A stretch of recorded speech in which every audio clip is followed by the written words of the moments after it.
லா college dress code எப்படி அதை பற்றின ஃபுல் டீட்டெயில் வீடியோ தான் இது. ஸோ கம்ப்ளீட்டாக பாருங்கள் ஃபுல் வீடியோவையும். ஃபர்ஸ்ட் டே அதாவது அட்மிஷன் போட போகும்போது அங்கே உள்ள ஆஃபீஸில் உள்ள ஸ்டாஃப்ஸ் நம்மளை நோட் பண்ணுவாங்க, நம்மளோட ட்ரெஸ் கோட் பார்ப்பாங்க.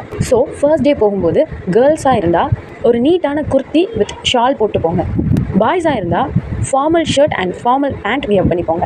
யூனிஃபார்ம் நீங்கள் அட்மிஷன் போட்டதும் உங்களுக்கு காலேஜ் எப்போ ஸ்டார்ட் ஆகுதுன்னு சொல்லி இன்ஃபார்ம் பண்ணிடுவாங்க. ஃபர்ஸ்ட் டே நீங்கள் காலேஜ் போகும்போது யூனிஃபார்மோட வர சொல்லிடுவாங்க. கேர்ள்ஸுக்கு என்ன மாதிரியான ட்ரெஸ் கோட் அப்படின்னா white top, black coat and black pant.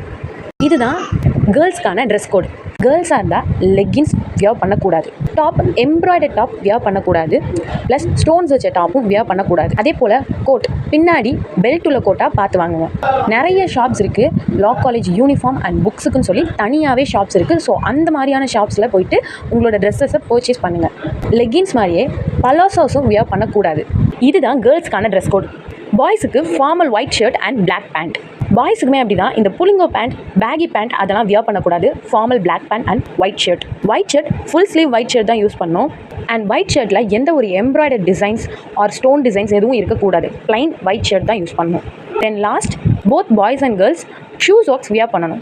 நம்மளோட அப்பியரன்ஸ் தான் நம்மளை எலகெண்டாக காமிக்கும். ஸோ நம்ம லா ஸ்டூடெண்ட்னா நம்ம ப்ராப்பராக இருக்கணும். நம்ம ஒரு சர்வீஸ் பண்ணுறதுக்காக தான் இந்த ப்ரொஃபஷனல் கோர்ஸ் படிக்கிறோம். ஸோ அதுக்கான ட்ரெஸ் கோட் தான் நம்ம மெயின்டைன் பண்ணணும். ஸோ அஸ் அ லா ஸ்டூடெண்ட்டாக இதை ஃபாலோ பண்ணுங்கள்.